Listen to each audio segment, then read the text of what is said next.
My name is Seth Oren. I recently have become a Wisconsin landowner, and this is the Prairie Farm Podcast. All right, so you were saying that the stupidest thing in the world that you've ever seen is releasing pheasants. Jumps right into it. Okay, but for real? Yeah, no. So I'm passionate about people getting into pheasant hunting. And I think that's the what can we take away from what Wisconsin is doing? I do think the way that Wisconsin is going about their pheasant hunting and their pheasant program is behind what other states have figured out, and that's why Wisconsin still lacks in wild birds comparatively to other states like Iowa. Do they South have the Dakota. habitat? No. Oh, okay. Yeah, the habitat, I mean, I wasn't around in the 80s, but from everything I hear... Hey, you just shut your mouth, boy. Somebody here was. I saw this hilarious reel last night that I sent to my wife, but I don't think I sent it to you. It was some Gen Zer, I assume, was going around and asking people what year they were born, and if it was like respectable to them, like early 2000s or something, they wouldn't do anything. But as soon as somebody said something in the 90s, they'd like flash back, or even just 19. If you said 19, at 19 anything, or like if it was in the 80s, this one guy I think said 1981, and it was like, in the beginning, God created that. That's funny, dude. Yeah. That's funny. Okay, so what you said, you feel like Wisconsin is a little behind on their decision making there. What does that mean? What are they doing? So when I look at like being, we actually just moved back to Wisconsin, but grew up there. And I look at, even Idaho, that's where I was living before, had a pile of birds. Mm-hmm. I mean, it's out in the middle of nowhere, so nobody hunts them. But aren't there a lot of chucker in Idaho? Yeah, western Idaho. If you go way up in elevation. Yeah, and actually it's further down than the trees, but really? Yeah, it's further down. Yeah, it's further down in elevation. West of Boise, you can really get into some good chuck hunting in Oregon and Washington, but you're on the other side of the Continental Divide, so you're only getting lower as you head west. Sure. Yeah, that's how that works. But so, you look at all these states and like being now from Wisconsin, I go, okay, if I had 4 days to go put a pheasant trip together, where would I go? Minnesota, Iowa, South Dakota, North Dakota. That's kind of the norm. And why? Because they have birds. And I think, what these states have is habitat. I mean, you look at, what's happened in even Iowa. By that you mean pheasant habitat. Pheasant habitat. Because just straight up habitat, Wisconsin kicks our butt. Right, yes. Yeah. I mean, in terms of, like pheasants aren't living in a woodland forest. They're just not, right? It's the prairie. They need the prairie, and obviously ag helps a ton, but it's that combination of back in the 80s, again, I wasn't around, but they said, I mean, that's what people did for something to do. Great era. Yeah, they would, I mean, greatest generation. Stories of people, they get out of high school and that's what they do is drive around and hunt pheasants. They were everywhere. Yeah. And I think, fence lines are gone. And I mean, even just like you get off of 80 here and you just from here in 80, the amount of CRP that you see in habitat, that's why you guys got birds. And people just, they're just not doing it, and especially in southern Wisconsin, Why? which is where I'm from. Because you got driftless Wisconsin, which has tons of habitat, but it's not necessarily pheasant habitat. Yeah. But then you guys' corn ground isn't better than our corn ground. You know what I mean? Why wouldn't you? Absolutely. You know what? I don't. I mean, I'm sure there's education and all these other. My hypothesis would be, because of exactly what you just finished your statement with. There are.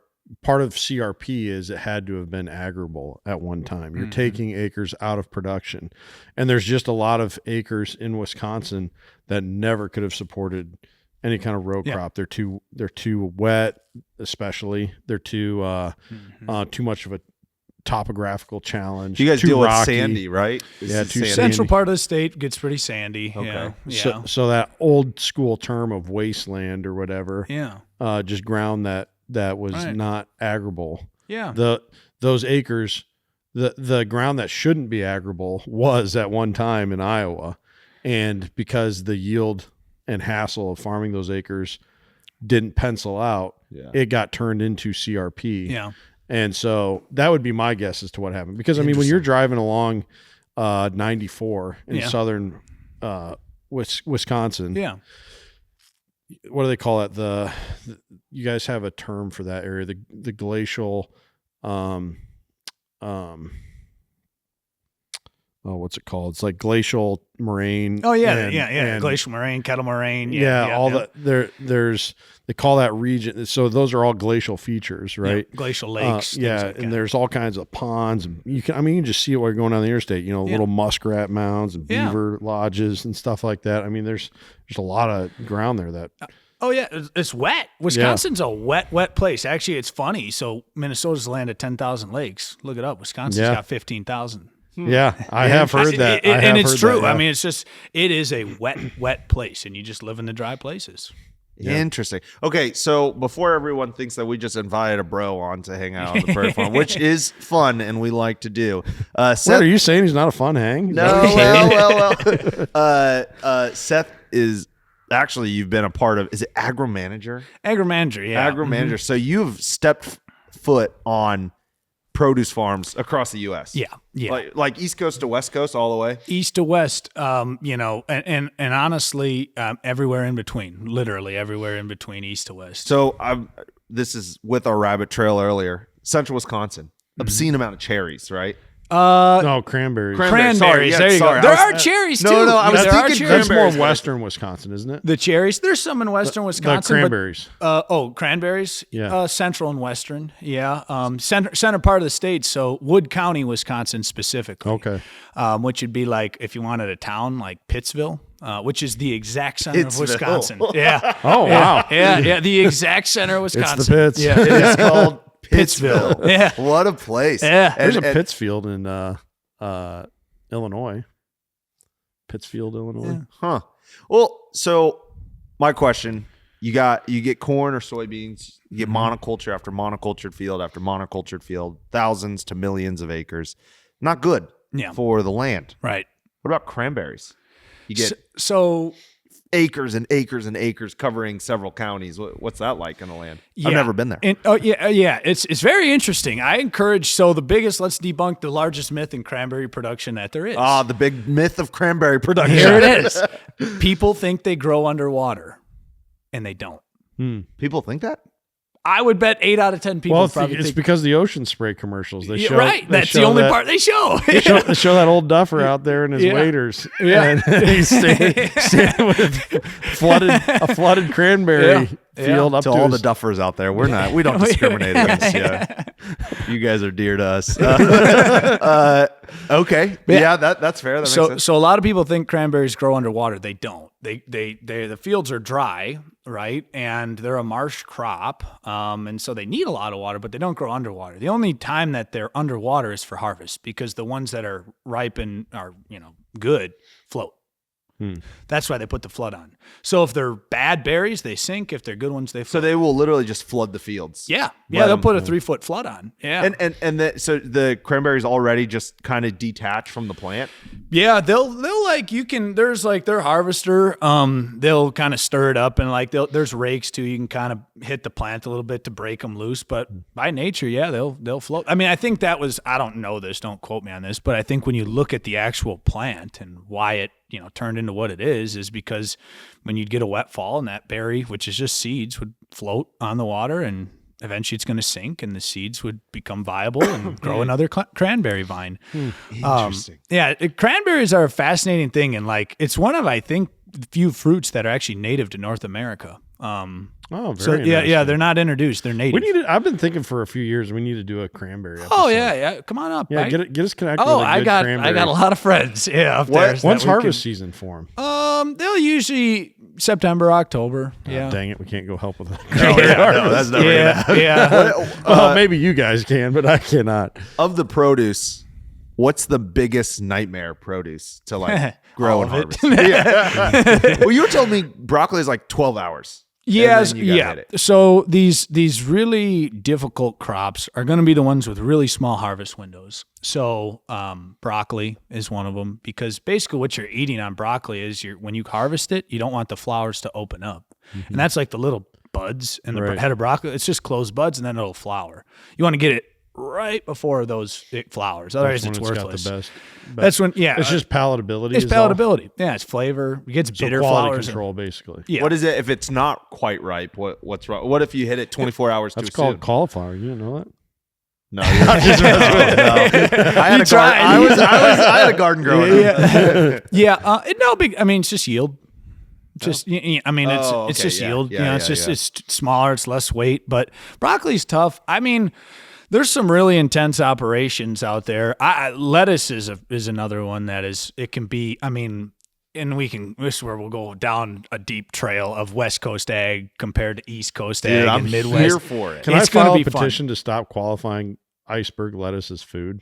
Yeah. Like, I hate iceberg Negative lettuce. calories. I just hate my wife's iceberg gonna pick a fight with you because that's her loves it? favorite. Oh, Sid man. loves it. Yeah, I You just hate don't think iceberg it lettuce. tastes good or what? Yeah, I mean, it's got like no taste. It's like just matter that they're It's- put. Like so- when you go to like a Subway or something and they dig into that, it's all like. Oh, is that why you said no wilted. lettuce today on Yeah, your Puncheros? I You saw know, it. I used to. I was to think- offended. I used to. Your boy's trying to keep the lights on. Hey, at home, you know? I love vegetables and leafy greens and all that. Just but, nutritious ones. But yeah, just like iceberg lettuce. It's is just water. yeah, It's just so. water. And that's what's interesting, right? So like even the people that grow lettuce, they all know it. That is, Yeah. I mean, all it is. So and they'll say this verbatim. It's just a carrier of ranch.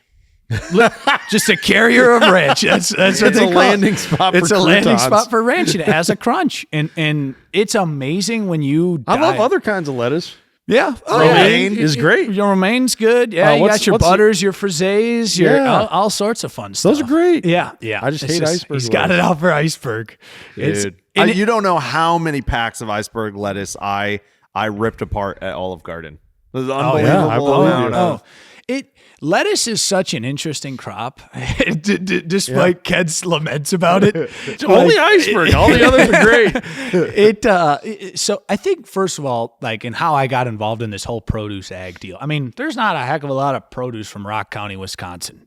Yeah. Virtually Yeah. none. Right. And so it's been an interesting, I'm very passionate about it. And I've had a crazy 10 years and of just being in the industry and seeing what else is out there, which we'll talk about some of that stuff. But I think what really blows my mind the most is the volume of actually feeding people. Like, farmers feed everybody. And don't get me wrong.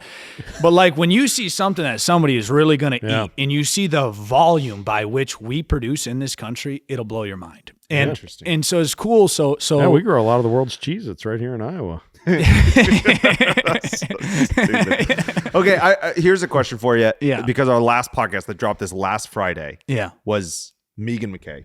Awesome, really cool lady. She basically is calling out for us to grow more produce in the United States. Zach Lane, who's running for governor, said if he had his way, by the time if he gets 1 or 2 terms, by the time his second term is done, most of the public lunches are from produce we grow You here. mean public school lunches? Is that Yep. what you're talking about? What did I say? You just said public lunches. Public lunches, public school lunches. Come on. We're throwing some ribs on the grill. they're giving lunch out somewhere? What are we doing here? We do that, but no. So he was saying that he wants to see like produce on the ground and used for public school lunches.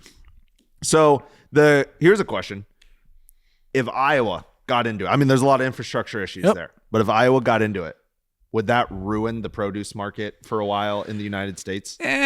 So that's a lot. There's a lot to unpack there. There's a lot there. First of all, I would start with I'm thinking supply demand.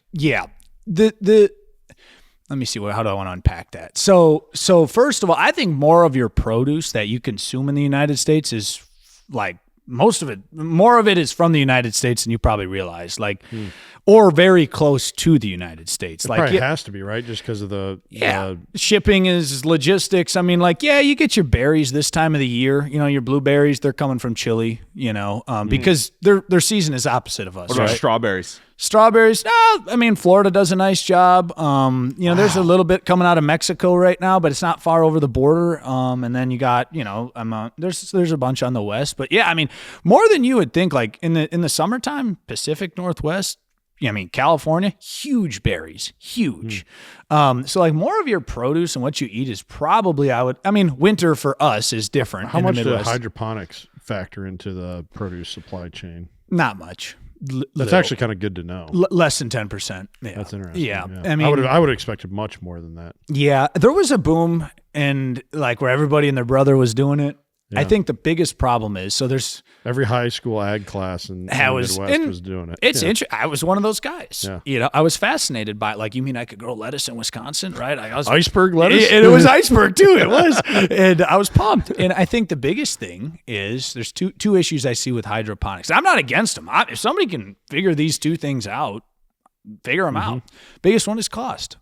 It's expensive. Why? Because you're heating the Heat is one of them, and light, right? So, like, think of Wisconsin. I got to use Wisconsin just because, you know, it could be Iowa too.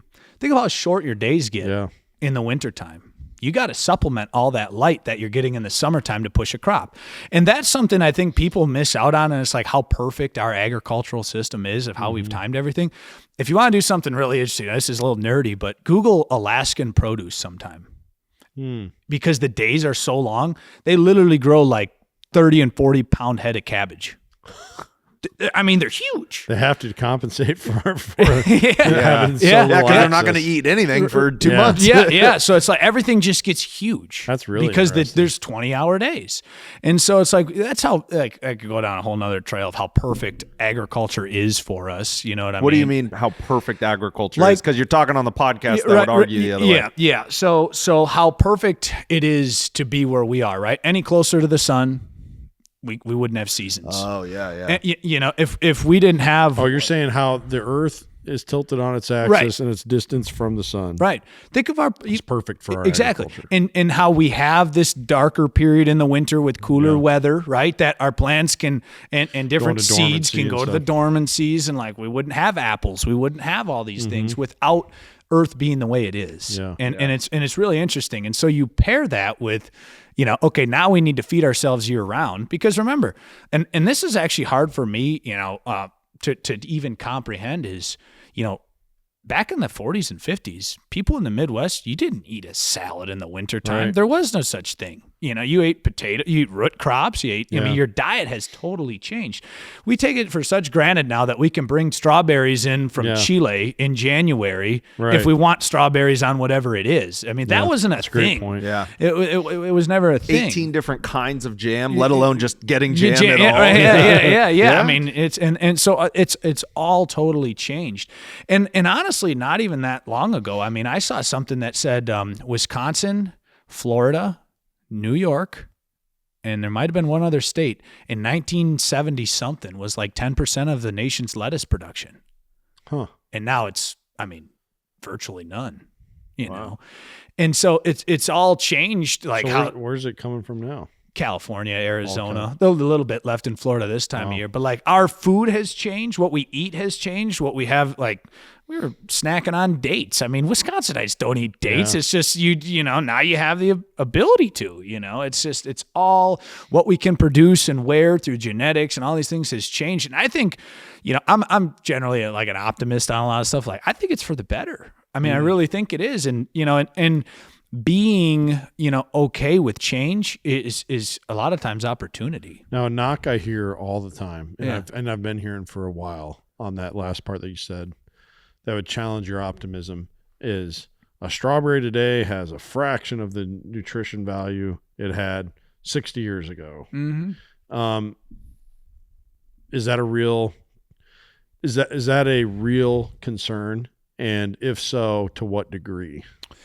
Yeah, I mean, I think there's, I mean, in terms of like solubles and things of the strawberry, I don't know what the breakdown of a strawberry is. What you're saying makes sense to me though, right? Is because, okay, you know, let's break this down. So like, you know, do you guys have like a strawberry stand down here? Like somebody around here that has like, you pick strawberries or not that I'm aware like that? Okay. No. That might Whoever's listening, someone can make money. There's off an of that. opportunity. Yeah. I smell opportunity. But so like if you go and get fresh strawberries, especially from like a local grower, you know how they're like fleshy? There's no air in them, right? Like, and then you buy store bought and you have the ones with the air inside and things like that. it's kind of like think about when you're trying to make money on something, you're pushing it as hard and fast as you can, right? And so you're giving it everything it needs. It almost starts growing too fast. It's not setting sugars and all these things that by naturally a crop or a plant would do. So I think for somebody, it meets the eye test, but not necessarily the taste. And it's not the same thing. I mean, you're pushing it so hard that it's just water and air. I mean, it's growing so fast. It's not like this super dense, fleshy. Yeah, I get what you're saying. Yeah, and that's just from sheerly growing. I mean, I've noticed that with blueberries from, like, if you get blueberries in the grocery store around here, they're like super big. They're super, like you're saying, they're very watery. Whereas if you go to like, a U-pick in Michigan or New England, it's a different different thing. It's like it's hard to even describe. It's it's just way better. Yeah. And that's, I think, like so and there's a couple of reasons. That might not only just be how we grew it, but also think about what happens to a blueberry between here and Chile in the winter. Yeah, that's right. It gets on a cargo ship or in a cargo plane. It gets taken to a port, thrown on a semi. You know what I mean? It's like all the stuff. I mean, it's probably, I don't know what the time is now. At least a few days since. Oh yeah, absolutely. And that's the same thing with like even lettuce. Like when you go out for get a salad at a restaurant this time of year in the Midwest, it's probably coming from Arizona, more than likely. Could be Mexico or Florida potentially, but it's coming from a long ways away nonetheless. Yeah. And that head of lettuce, it used to go on rail back in the 50s, or probably like 60s, I think it was. They used to load rail cars, and now everything's semis. And they haul it all the way across the country. Then it's got, sometimes it's chopped, sometimes it's got to go get chopped still. They cut it up, package it, then it's got to go to a distribution center. Then it's got to go to your grocery store. Then it's going to sit in your fridge for 2 days before you actually get around to it. That head of lettuce has been cut for 2 weeks by the time you get to it. So and that's why people never did it, because before semis and before reefer rail cars, you couldn't get something from Arizona to Wisconsin in time to, especially when it came to like a head of lettuce to eat it in the winter. So like we have a luxury, to be at where we are at this day and age, to be able to, look, I'm all about eating meat and potatoes. I do it all year round, but salad greens are good. It's like eating your vegetables for breakfast. Iceberg lettuce is fantastic for you. Yeah. No, and I was kind of making that argument last week on the pod. As I was like, is there accessibility issues? You got to define issues. Yeah. And you know what I mean? You got to define issues compared to how easily other people in the nation or in their county or in their state are able to get food. Yeah, probably. Issues compared to 1740? No. Yeah, not a one. Your problems you got now compared to what those guys are going through is just. And I know that sounds like so stupid, but if we don't compare our lives to the grand scheme of mankind, then we kind of lose gratefulness. Gratefulness is a cure-all for just most issues of the soul. It is. No, it absolutely. I'm glad you said that because I think like you look at like, what is it? It's for sure less than 1% of people are farmers now, where back when we all showed up here, it was a ton, right? And it's like, that's why we've developed so fast, is because we are so good at farming. We are so good that we don't need as many of them anymore. Right. And there's a multitude of issues to unpack. We're so good at farming that we just tried to pass the E15 legislation so we could get rid of an extra 2 billion bushels of corn. I want to bring this up. I want to ask you a question on this because so now from the other side, you can make something so efficient, right, that you're growing 220 bushel corn an acre and destroy your ecology in your area. And so what you're talking about is a really good thing of better access and stuff like that, which I totally agree that those are really good things. And I don't want to take away from that. But also there is a cost ecologically that we don't always factor in because we're not putting money back into and I don't see those produce fields. Are broccoli fields the same as cornfields here, in terms of what they do to the ground? Yeah. So this is interesting. And I'm going to bring up a couple points as we go through this, and I'll use a lot of like the West Coast, right? And generally what I see as a pattern is things will start in Europe. They get out to the West Coast, and then they work their way back eastward in the United. That's just kind of the pattern of trends. Fix his mic for him a little bit, Nick. Twist. There we go. Is that better? Yeah. You're fine. Okay. That's the pattern and trend we see. And it's not just farming. It's fashion. It's name it. It just kind of things just happen that way.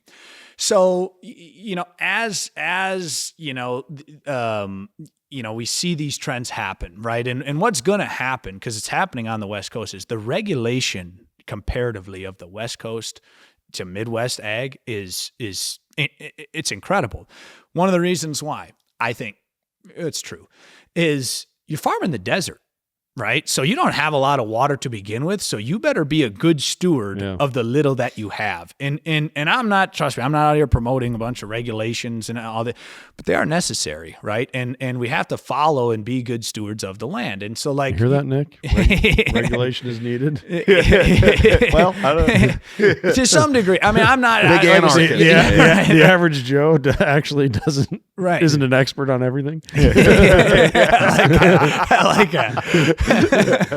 To be fair, I did never call for no regulation. So like, okay, spray records. Like you say spray records out here and it's kind of like, well, yeah, we got a notebook. Okay, let's take spray records to a broccoli field in Arizona, okay? You have to, so a scout, which we do a little bit around here, not as much as, I mean, it's more so usually your retail egg guy walks in the field and says, hey, this is what we need to move off the shelf. He convinces you to put it down because he needs to liquidate. But very intense in produce, like very intensive, like walking the fields. This is what you got going on, and here's what we're going to do about it. He drafts this report, okay? He then takes that report to the chemical application company. Everything is shopped out. That is one huge difference from the West Coast to the Midwest is like when you have a farm in the Midwest, there's a pretty high likelihood. Like, yeah, you might contract out a few chemical applications, but you're the harvester, you're planting, you're storing. That each one of those jobs on the West Coast is most of the time separate companies. So like you have a company, they just plant. You have a company that's just the farming company. You have a company that all they do is harvest other people's crops. It's very interesting how like it breaks down like that. Yeah. Like there's like, it is pretty rare on the West Coast where you plant, farm, harvest, and cool because you got to cool your own stuff. Almost unheard of, virtually unheard of. Everything's contracted. Everything is contracted in one hand. It's passing the baton. So are there like crews? Like, let's say you could go and hire a bunch of people and you go from farm to farm doing your one task? Yes, absolutely. Oh, wow. So like a harvesting company, that's a real thing. So they literally, they go and their job in a very big way, because we're going to talk about the scale of this stuff, but all they do is cut crops, package it, and put it on a truck. And they do that 365 days a year. Wow. Yeah. We've dialed agriculture in where it's pretty spread out across the whole year. Yep. So do they all go to Chile during the winter? No, they'll go to Arizona. Most of those crews go to Arizona, and then on the West Coast they'll go back up to California, and then they'll come back down.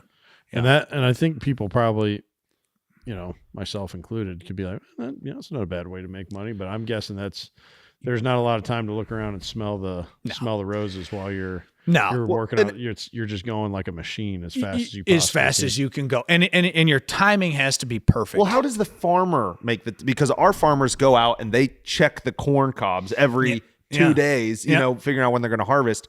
But if you're booking your guy and he has to be another place in 4 days, how does the person that's growing the field, how do they time that? Yeah, so. Mainly that is, and you got to think, and this blew my mind, and one of the most interesting things about why I like what I do. So I think Wisconsin, where I'm at in Jefferson County, like the farm, I think gets about 36 inches of rain annually, or precipitation factor snow in. Yuma, Arizona gets 2 inches. So what does that mean? You have a very stable, predictable environment. Oh, interesting. So like these guys are sitting. Do they irrigate it all? Everything's irrigated. Everything. There is no, like, it's funny when you go down there and they start asking about, you do drip, you do pivots, you do, wheel lines. It's like, kind of look up and pray. Yeah. I mean, you know what I mean? It's like, it really is. It's our growers in Southern Wisconsin. Now there's some pivots on the sandier dirt for produce in Central Wisconsin. But like all the Midwest, you don't see a lot of pivot irrigation. No, not until you get to the plains. And that's because they need to pull that water up because we just get rain. So why does that matter out there? Because you can plan. So like they literally have it down to where they're saying, like, they could sit there right now. If you went and talked to one of these guys, this is how intense it is.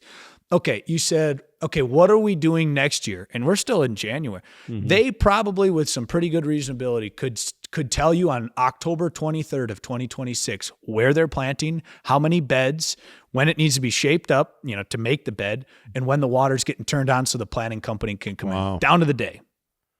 That's the intensity, and it's largely weather related. So then when they get that surprise half-inch shower, that really throws a wrench on the plan. They had a record. My buddy Brad was telling me they had a record rain this year. They got 8 inches on one side of the valley in Yuma, and like that's like, I mean, think about it. That's 4 years of rain in an afternoon.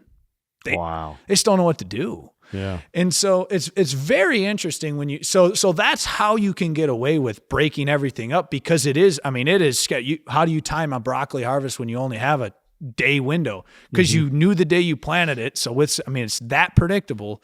You should be able to roughly know when you're going to harvest. Interesting. I talk a lot about like what's more romantic, like sweeping your wife off her feet and taking her out for dinner and giving her flowers, or waking up every morning and making the same boring cup of coffee before she wakes up every morning, doing the same. What's more romantic? I don't know, but it feels like the same thing with like, which one's more agriculture? Being here in the Midwest and feeling things out, figuring out, using your intuition, or being over there and doing the Excel sheets down to or technology R&D. I'm sure the bigger companies are doing incredible R&D out there. Yeah. And which one is more better agriculture? I don't know. But I want to get back to, are those fields at that scale, are they destroying the ecology? So we were going down of the intensity. Make sure you're leaning in. And the reason is because if you lean back, I have to turn your mic up, but then it'll also catch me and then it'll create an echo. Okay. Yep.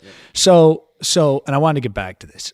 So we were going down the road of regulation because of intensity, right? So you have to do all this baton passing, and the only way to do it is documentation. As my wife would say, if you didn't document it, you didn't do it.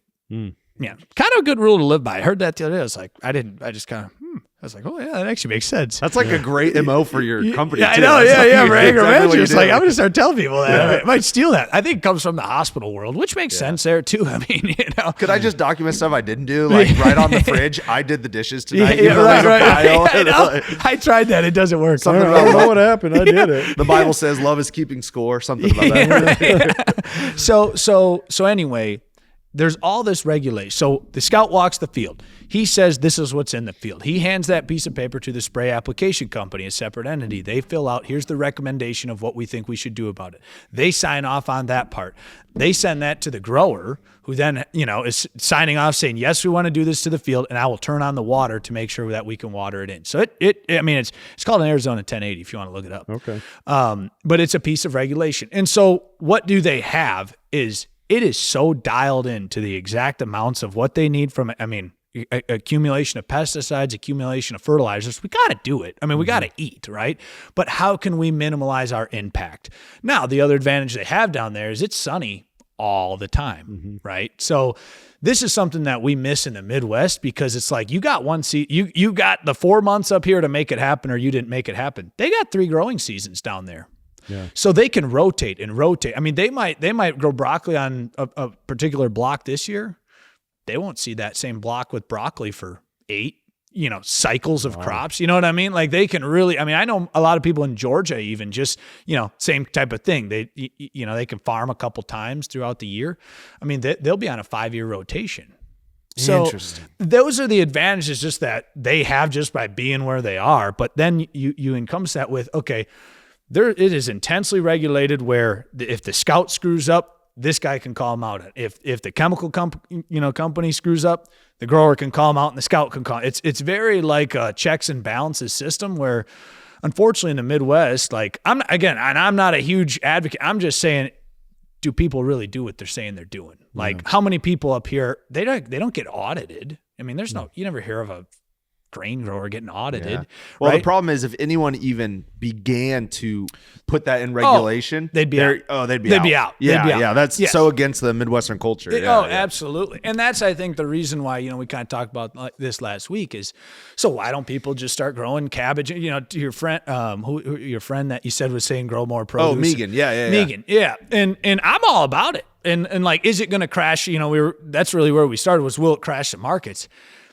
Look, I think you could grow some actually, I know you could grow phenomenal produce in Iowa, Wisconsin, Illinois, for that matter. People do. I mean, there's micro pockets. Like I know down in the Illinois River Valley, there's some phenomenal vegetable growers. I mean, you wouldn't think of Illinois as growing cabbage and peppers and all cucumbers and beautiful. Yeah.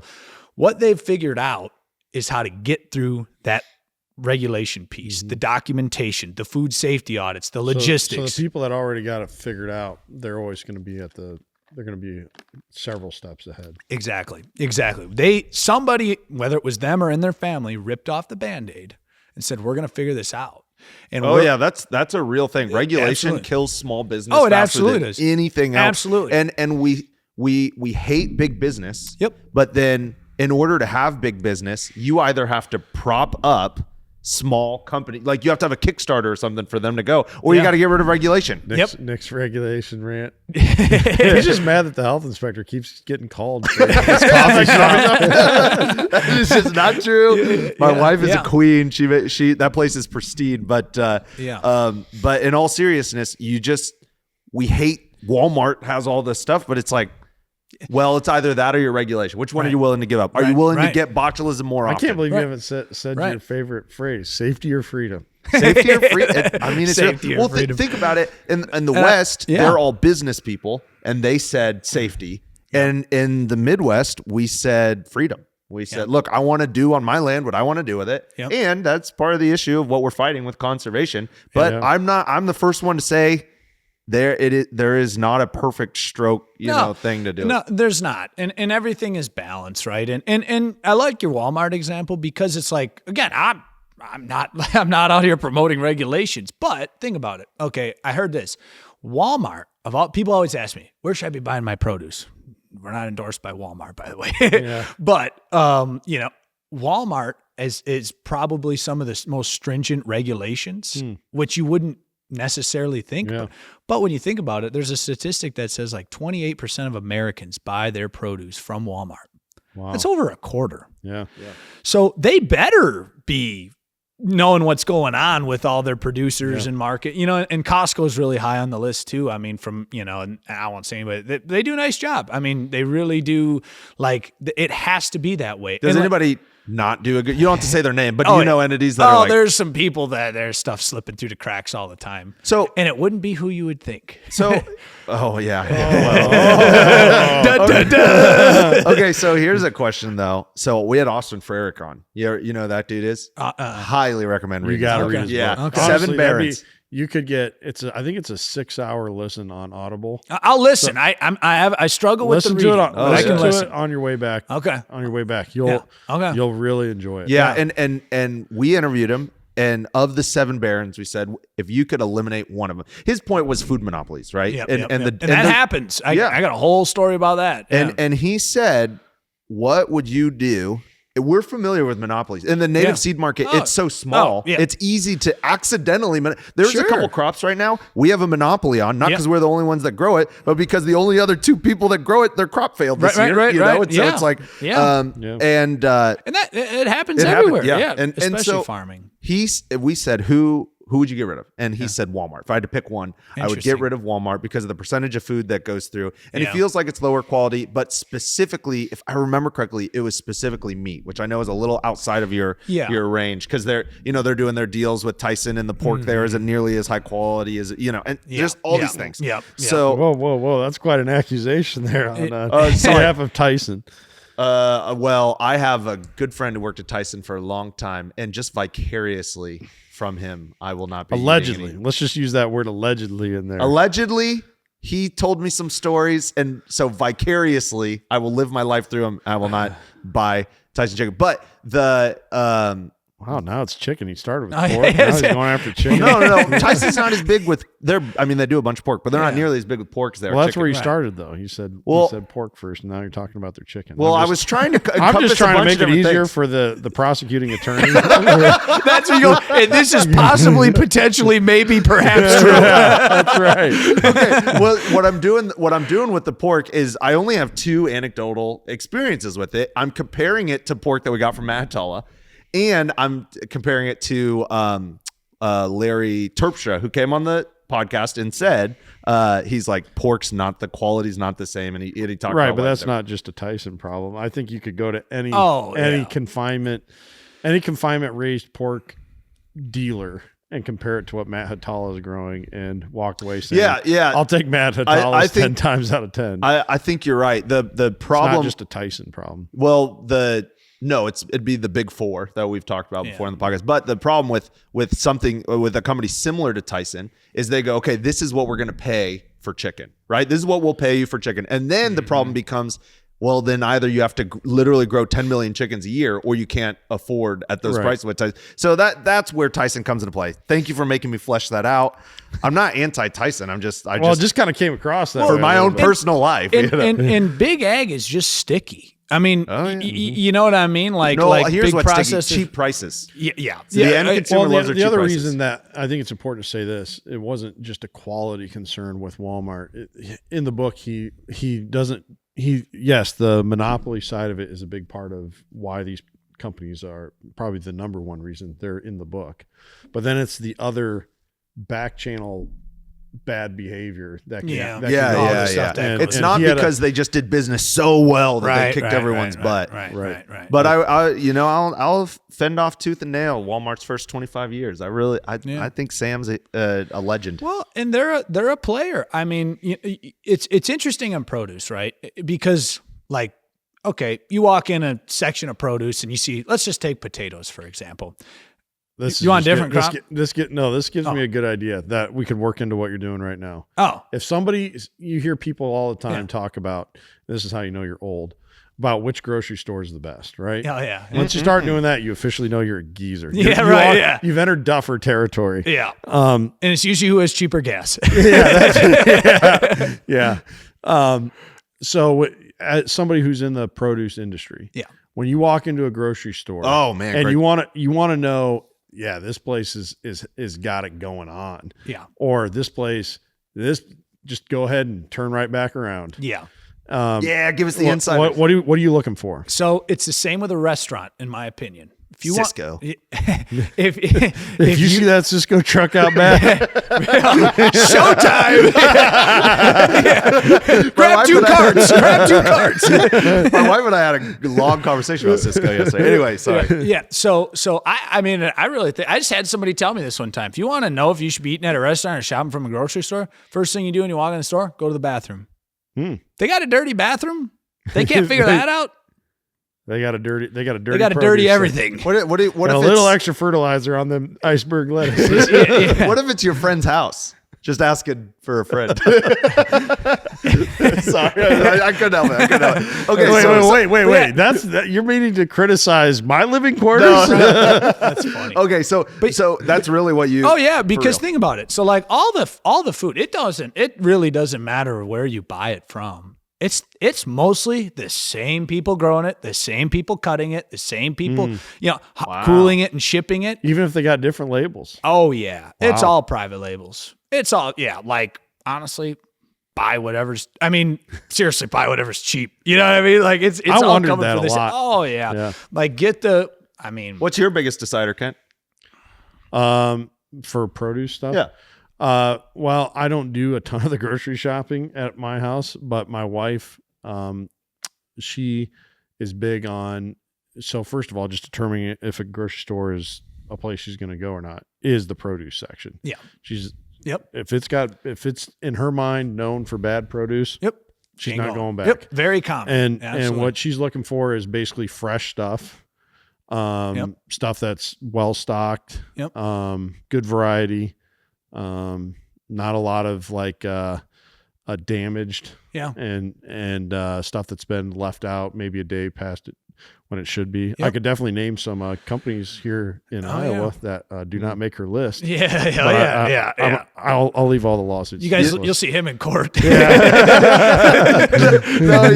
in line right after me with the judges slamming us with a $400,000. Just know that Nick is working as an independent contractor on this podcast right now. Nobody's paying anybody on this podcast. All right. I want to say mine is how much do they give back to the community. I would take slightly less high quality produce if that company is donating to things regularly. Okay, in the but small- define quality. I wanted to answer this one. We need to create a virtue signaling scoreboard. No, Oh, you need yeah. like a bell. on You need every a bell bell. that you can just virtue signaling. Yeah. No, so like quality though, like actually seriously, like when you say that, I don't care about the quality. What is quality?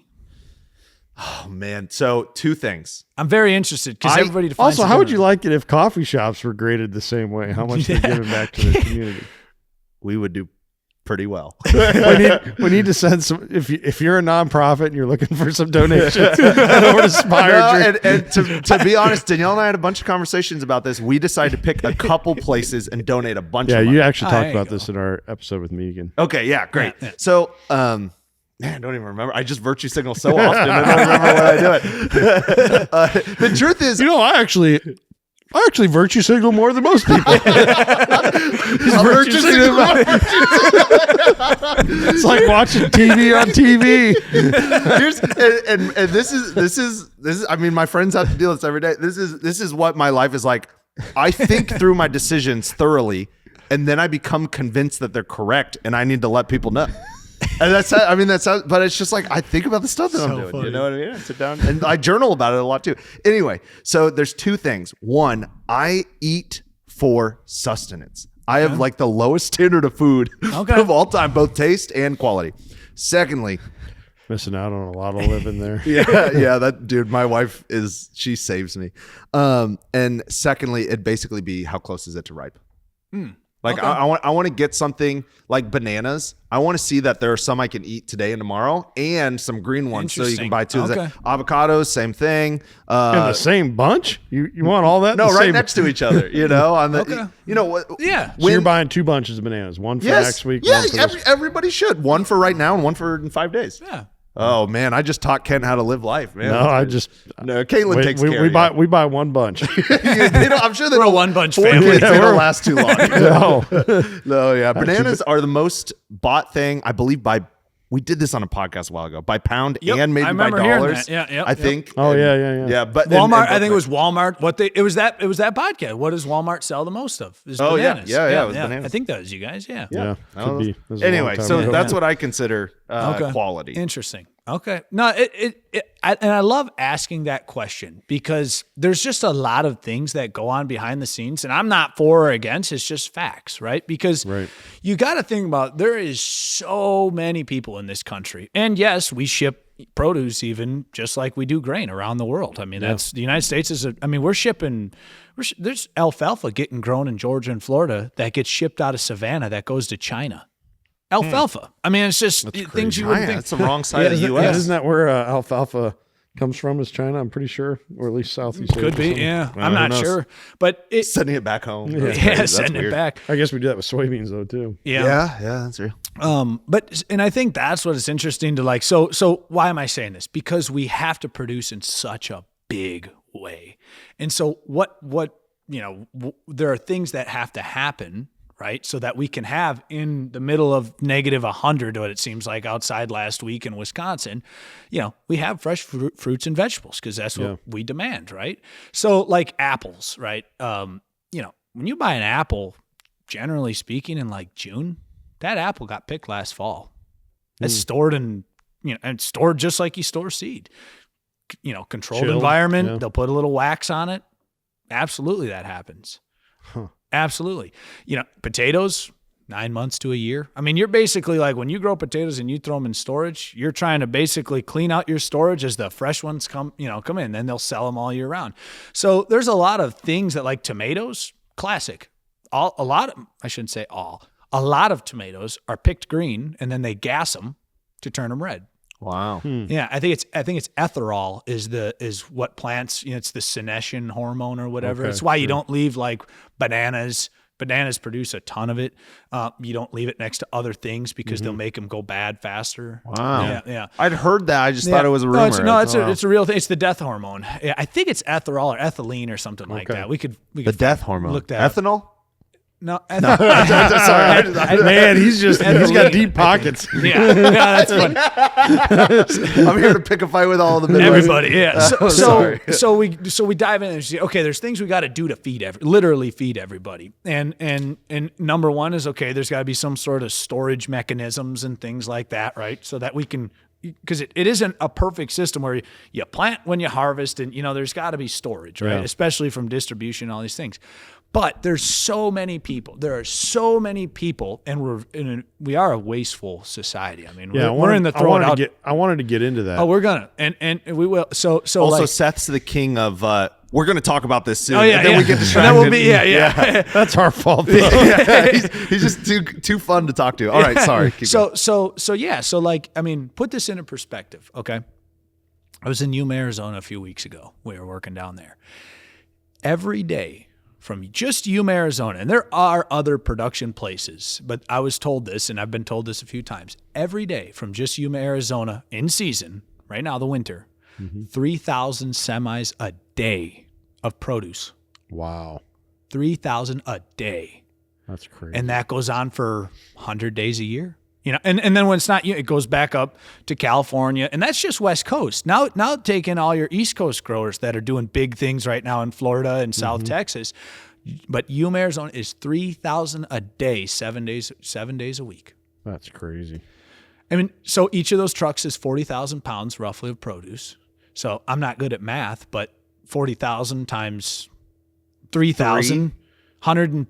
Wow. 40,000 would be 120 million times what? Maybe $3 a pound on average, depending on what you're. A day. Yeah. So 120 million pounds of produce a day. So that's a couple $100 million worth of produce every single crazy. day. Yeah. Oh yeah, Wow. So what's interesting to me, and I think you could probably, I mean, we just talked about how E15 is supposed to help alleviate the excess corn, create more opportunity, create more demand, therefore meet what our supply is. So much food gets thrown away. Mm-hmm. And as precise as the growing process is, it seems like which I know it all gets balled up into production, but the actual end product part of and getting it to the consumer seems to be the opposite of precise. It seems to be complete shotgun, and where I really saw this is when I used to be a teacher, and I for my first 5 years of teaching, I always got lunchroom duty, which I enjoyed actually. Got really good at fantasy football while I was on lunchroom duty. But you'd go and stand by the trash can or whatever, and whatever the vegetable or fruit was for that day, that was 3/4 of what that trash can was filled with. And kids just wouldn't even, it was as if it didn't exist. Yeah. Especially if it was like something like steamed carrots and peas or something, it's absolutely. like not a single one was going to be eaten that day. No. And so we produce all of this just for it to go straight to waste. I think it's 40%. Wow. Yeah. I believe it. That's the last number I heard, was somewhere around 40%. Maybe it's just because, and Nicholas and I were talking about this recently. So I'm rabbit trailing off of this a bit, but big part of AI is the promise is, people are going to lose jobs, but I think a lot of people are going to have to work a lot less. And we're all, eventually there's going to be a universal basic income. And we were talking about the reality of, we know enough people, no one that's been on this podcast, no one's been mentioned on this podcast, but we know enough people who do jobs that create no value. They just capture value. Yeah. And, in a way, they're on a universal basic income. You know what I mean? Yeah. Just because there's enough value laying around on the ground in our country that if you are willing to jump through the right hoops, you can scoop it up. Yeah. And Kent's not even, you're not talking about welfare. You're talking about people who go clock in. Just a job. Work at a job. Yeah. Right. But they can't, well, here, I snapped a picture of a meme today, which sums up exactly what Nicholas just said. So here it is. It's right at I sent this to Luke Fritch. says, how do I get one of those jobs that aren't real, where I send an email and then go to a meeting and then draft an email and then leave work and get paid $98,000 a year and have a badge on a little cord that says Senior Deputy Analytics Coordinator, Supervisor of Marketing and Sales. And, we joke about that, but those jobs exist. Yeah, I know sure, of some specific examples where they exist. Yeah. Yeah. And it's almost like the same thing is true for our food. Like we are just there's food laying around in the trash can. Is there a way where we can audit that and make it so that we are producing more in line with what is truly needed, or fixing distribution, because there are people still in this world that are absolutely starving each day. Yep. Yeah, and have nowhere near enough calories to survive. And if we can get the extra Super Bowl T-shirts that for the losing team over to some of those third world countries, can't we do that with our steamed carrots and peas? That's an interesting question. This is actually really fun to talk about. So, where it starts, right? Let's start at the very tip of the iceberg, and we're all guilty of it.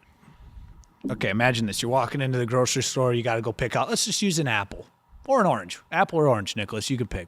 Orange. Okay, we're going to get an orange. Okay, we go to get an orange. And we go over there and we grab one. What's the first thing you do? You pick it up. You hold it up. Roll it around in your hand. You look at it. And probably set it back down. Yeah. It's never the right one the first time. That's true, yeah. It's never the right one the first time. True. Dang it. You'll even come back and maybe buy that one, but not the first time. Not the first time. Oh, there was a video. I loved it. Nick missed out on a chance to virtue signal. I do. I always do. Right. He missed his opportunity. But I saw a video the other day, and it was a guy, and he's taking a video. He's in the produce store with his wife, Yeah. And I think it was avocados. And she would pick it up and look at it and set it to the side, and then he would grab it and put it behind her back and set it back, and then she'd put it and throw it in the bag. And it was the same one. And that's what happens. I mean, he takes out his little notebook and makes a tally. And that's he's collecting research on his wife. And there's things like that we just have the luxury of doing, right? We can look, if there's this is one of my favorites, an apple. Okay, you know those little brown specks that you see on the sides? Yeah. Okay, it looks like a scar. It is a scar. It's a windburn. It's more than likely that apple, when it was growing, was rubbing on another apple or a stick or a leaf, and the wind, when it blew, would create a lesion, and that's all it is. Okay. But and maybe it wouldn't surprise you, how many people see that brown little scab from the wind growing outside in nature, and they set that apple back down. Wow. And that really, it's that simple. A lot of it is that simple. Now I feel guilty. Yeah, seriously. And I'm not saying go buy all the scabby apples and terrible looking potatoes you can find, but just know it's education. Everything's education. That's what it is. So here's why, and watch this. We're going to dovetail this into hydroponics. So we asked, okay, why isn't hydroponics a threat? Okay, now, if you want like a lot of your fast food chains, here's where the people in hydroponics that are making it are the ones that are producing for the fast food chains, largely. Really? I feel like that would be cheaper. Like they wouldn't be able to get paid as much. Because here's the mentality of a fast food chain, right? I don't care about really taste. I don't care about quality, right? Because the fast food chain says this. Okay, there's this theory. Listened to a book. I didn't read it. And it was called the McDonaldization of society. Okay, it's very interesting. It's this concept and this theory that we go through life and it's just like when we order a Big Mac in, Des Moines, Iowa, and you go to Madison, Wisconsin, and you order a Big Mac, you want it to be the exact same thing. Yeah. Okay. So that's what we've come to expect, right? Just as it's predictable. Yeah, it's predictable. It's civilization. That's just who we are. Interesting. So it's like the deepest part of our subconscious is like, I like safe, I like predictable. Yes. Wow. Yes. So check chicken this out. strips, people, no matter the restaurant they go to. Yep. It's always chicken strips. Better be the same. Yep. And so that's what a lot of these like massive chains, that's what they're building their business around, is the consistency, the quality. You want to go, when you go to Chick-fil-A, you want that waffle cut fry and that Chick-fil-A sauce to taste the exact same in Wisconsin as it did in Florida. That's just what people want. Yeah, I'm so hungry. So what has happened, right, is these chains, and they're not wrong for doing this. They're going, okay, how do you have to control what you can control to make it taste the same and the texture and all these things. So they go, we can add flavor. Think about that. So like coleslaw, for example, give me the most bland tasting generic cabbage and carrots that you can find. I'll make it taste good. Wow. That's crazy. So these like tomatoes in hydroponic facilities, they can grow a beautiful tomato. I mean, no lesions, no scabs because it's in a controlled environment, but it's tasteless. But the chain will add the flavor. Yeah. They'll add and now the it looks ready. It looks like social and it's media beautiful. worthy. Yeah, it looks wow. beautiful. So that's evidence. And I don't really know that there's anything wrong with that. What I think has hurt hydroponic facilities is two things. And I don't know how to fix it. I guess you could treat the water. But number one, okay, food safety. You get something in your water, right? It's on a closed system. So yes, they're more water efficient. That's phenomenal until you get listeria or salmonella or E. coli in your water stream. Now you have to either treat all the water, that's very expensive, or you have to shut your whole facility down to cook it clean. Yeah. So like if you get a pathogen in a closed environment, it about shuts you down. You have to do everything you can to get that out. So that's a big risk. The other one is, generally speaking, most of your hydroponic facilities are not organic. Mm-hmm. And that's where they lost a lot of people, is it's synthetic fertilizers and things that are going into these facilities. And the people that, think a little bit more about the intentionalism of what they eat are going, I'd rather have something that grew outside and eat organic than synthetic and inside. Yeah. And there is no right answer in my opinion. Like, I don't care what people do. But that's just what it is. Those are not the same thing. People thought that they were going to be the same thing, and that's, I think, what created a large boom, and it's just not true. Yeah. Man, I'm glad, because you seem to be enjoying yourself, but you don't like wait around to talk to us. We've had hours of conversation, and you haven't been like, I really need to talk to you guys about produce. You're more of an expert than I even realized. It's just living in it, and I mean, it's been I've been living in it, But it's fascinating to me because it's like our system is so, I can't even emphasize how big it is to make it so that, I mean, you really think about it, despite all these crazy weather patterns that are only seemingly to get more interesting, right? It's just eliminating variables every as much as possible. Yeah, yeah. And it's like, and how do you keep it consistent so that we have the accessibility for food all the time? Mm-hmm. So I want to talk about AgroManager, not as a plug. We're not sponsored. You didn't ask to come on here. In fact, you were like, we don't need to talk about it at all. But what was really interesting to me about AgroManager is that what you guys do is basically you keep the record so that it, as you said earlier, if what is it? If you didn't document it, you didn't do it. Okay. You guys are going to live and die by that one. You wait. Yeah. Well, and so there were all these smaller producers. Fortunately, Nick and I are both type B. No, we don't document much of anything, but we got a Riley. That's what Riley's here for. So what you did, there were all these smaller producers. They couldn't, the documentation on hundreds of things they got to keep track of. Yeah. So you basically made you and your team made a system where that was a lot easier to do that. And what's cool is that you saved a bunch of smaller farms doing that. Yeah. No, it's very interesting because that's really, I feel very passionately about this. The barrier, I'm a Wisconsin guy, anything I can do locally, right? How are you affecting your community? It's like, I see this coming, and it's like, okay, there is a diversification that I feel needs to happen in the Midwest. There's just too much corn and beans. I mean, everybody you talk to and whatever, there's just too much. And we could talk about, okay, what are some alternatives? I really see this. I see a renaissance coming in two ways. I think that people, and this is human nature, you're forced to diversify if things get a little tough, right? And we could talk about, like I was telling you the story about this couple that moved to Wisconsin from Connecticut. And I want to go into that at some point and just talk about how bad do you want to work hard to make it all happen. But anyway, I don't want to go down that rabbit trail yet. So there is potential for all these things, but there's barriers, right, that prevent certain things from happening, growing produce in the Midwest or whatever that may be. And I think a lot of it is like it's all the documentation and these certain things that, for small growers that are already producing produce to survive, they're going to have to comply. Food safety and regulation, I hate to tell you, it's not going backwards. It's only going to be more. That's a great point. It's never going to reverse its course. So that's the worst part about regulation is even when it's not useful anymore, we never get rid of it. Yeah. Well, but also it's a way. This is something you should be a fan of. It's a way to capitalize on too. I've been thinking here. Remember when Jill Bebout told us about certified naturally grown versus organic? Praise God.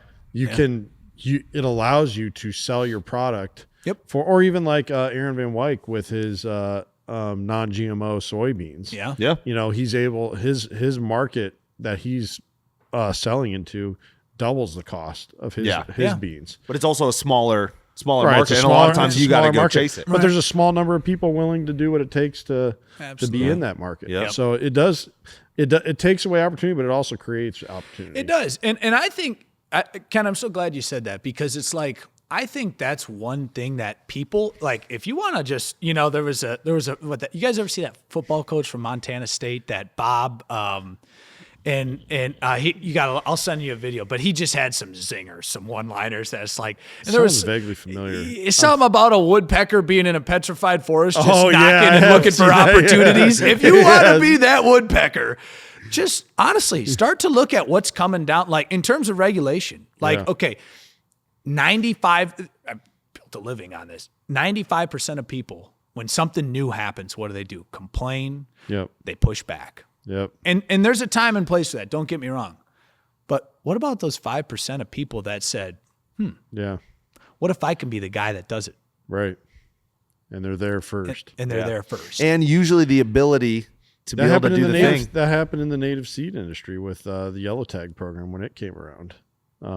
That's true. Yeah. The companies that got in the program and got going right away. Right. I mean, unfortunately, I don't think it's wrong to say this, but it's lost its value over time. But at first, when it first came around, especially when the DOT, and it wasn't necessarily just because of the yellow tag program, it was also because of what was going on with Iowa developing its infrastructure as a state. All of our 2-lane highways were major two lanes were expanding into 4-lane. Yeah. And the Iowa DOT was buying a lot of seed to seed down those easements along the highways and those right of ways and so forth. And they gave favor to those companies who grew seed within the yellow tag constraints. Yeah.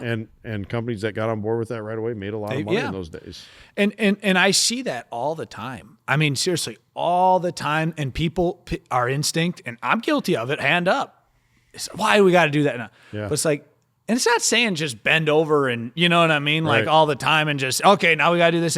Like, be discernful. We're called to be, have discernment about what are these policies. And, but if it's not the end of the world, run with it. It could be an opportunity. And be aware of people that only want to complain because they're excusing themselves for not going the extra mile. Yep. But it also hurts them if you go the extra mile and they don't. So they're trying to keep you weighed down from taking advantage of an opportunity that they're not willing to. Yeah, I think that goes for all aspects of life. That's what I was just going to say, is like, surround yourself with those positive people that are looking for opportunities. And it's like, that's not the end of the world. We can figure that out.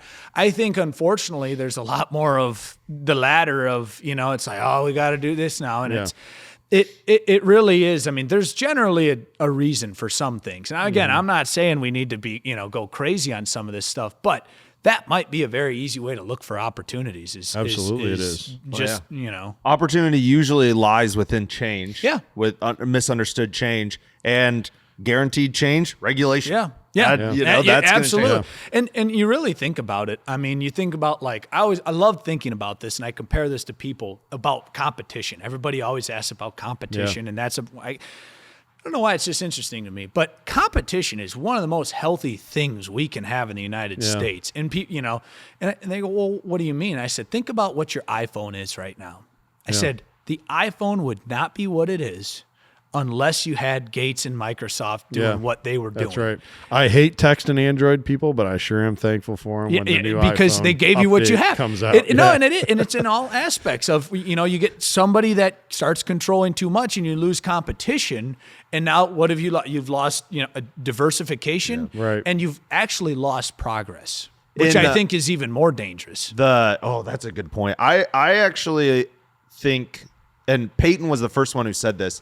He said that Walmart would have doubled their prices in the Midwest and like really limited what they do, except a little company called Amazon came on in and kept Walmart on their toes. And I believe it. Truth is, those are the only two that can in terms of distribution do even close to each other. Mm-hmm. And what they do, Hy-Vee, Fairway, I love those places. They don't compete with, what I mean? And if Walmart, so I think you're right. I think competition is really needed, and we talk about it a bunch here. Like it's just it just makes us better. It keeps us on our toes, and it's not just our customers get a better product with good. We are better humans. Yeah. Like we're absolutely. It's just better, and even like competition in spouses. All the way to that biological, rabbit trail is like absolutely. You're going to be a better human looking for a spouse, just because you're having to compete with all these. Yeah, and that's what we saw, to go back to the original about AgroManager and all these things of the documentation and things like that. It's like, okay, this is something we're going to have to do. If you want to stay relevant, you're going to have to do this because food safety. There's a new recall all the time. It's not going to go backwards, right? And so we just kind of looked at it and said, okay, like it really wasn't an opportunity. Food safety regulation in general from a produce, farm standpoint and has been around for, really in the early 2000s. I think it was 2008. There was a huge spinach recall that really kicked things in high gear. Oh yeah. There was a huge one. And then there was, I think it was 2015, maybe cantaloupes. There was a huge cantaloupe one. Wasn't there E. coli in like 2019? Yeah. Romaine was like was a big big. one. There's romaine. romaine. Yeah. There was that whole deal with Chipotle somewhere. Around Well, that's why Chipotle now is like one of the most intense about where they're really intense about it. And they train really well. Jimmy John's and the bean sprouts. Remember, they were getting knocked all the time. They were. That's right. They don't use them anymore. Sprouts. Alfalfa sprouts. That's what it was, and they kept getting knocked. Man, so I thought I hated iceberg I think they lettuce. got rid of it. Give me some alfalfa sprouts. There he goes. What's wrong with you? It made your sandwich taste like grass. You don't put it on a sandwich. You put it in your soup. Put it in your pho. They put it on every sandwich back in those days. That's fair. Jimmy John's. And I loved it. I loved every bit of it. Yeah, and so this isn't new, right? This has been around in the industry for forever. But then I think what happens with change is, okay, where do the opportunities lie? Okay, it really just becomes, now how do I do it easier? Yeah. How do I do it easier, more efficiently, and so it's not as much of a headache? That's all we've done. It is really that. Yeah. And allow it so that more people can be growing produce and in different places. I think what's tough is if you build, so the people who produce things, who make things, if you build regulation, that takes away from their bottom line. But if you have a monopoly that buys from them, their top line ain't changing. In fact, it might even go down. Right. So that starts getting squeezed real bad. So as long as they have strong say in what they sell, their output. Yep. I'm okay with the inputs changing. If you have to literally triple the price because you have to have way more people on the ground to make sure because we banned Roundup or something crazy like that. Let's say that happened. Okay, as long as the producers still get a say in what it ends up selling for, right? And they're not told. So I've asked you this before on off air. Do producers actually make money when they sell to Walmart? Yes. Yeah. So a lot of times, right, as we were talking earlier, the producer doesn't know who it's going to because they're just selling it to what's called a shipper or a cooler, right? So they contract with a cooler. Think of they call them shipper coolers, but like a meat processing pack. Yeah. Plant. Basically you show up, you drop off let's use iceberg. Kent loves it. So you drop arugula. Off, that's what I love. Arugula. You drop off whatever crop it is. Okay. And they have this 1 million square foot. Seriously, they're that big, cooler. Crazy. It's got 40-some dock doors, and they're a broker, right? And so they're contracting you to grow so much of whatever, vegetable or crop or commodity it's is. Like 18 acres, that building. That's crazy. There's dock doors I've seen with, 50, 60 doors. Crazy. Yeah, it's Costco's are insane. If you ever see a Costco distribution center, they do it so brilliantly. And I'm not. I'm going to go out. It's just. I'm going to go on a limb and guess it's bigger than the shop we're sitting right now. They have. You literally Costco is set up so brilliantly. And there's a reason they do things on such a big scale.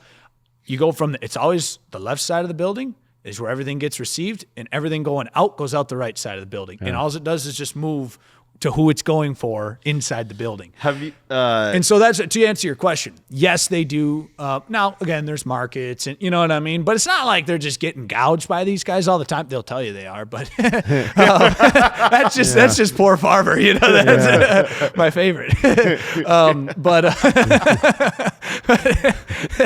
That's an inside joke. Yeah. There's a listener that'll think that's funny.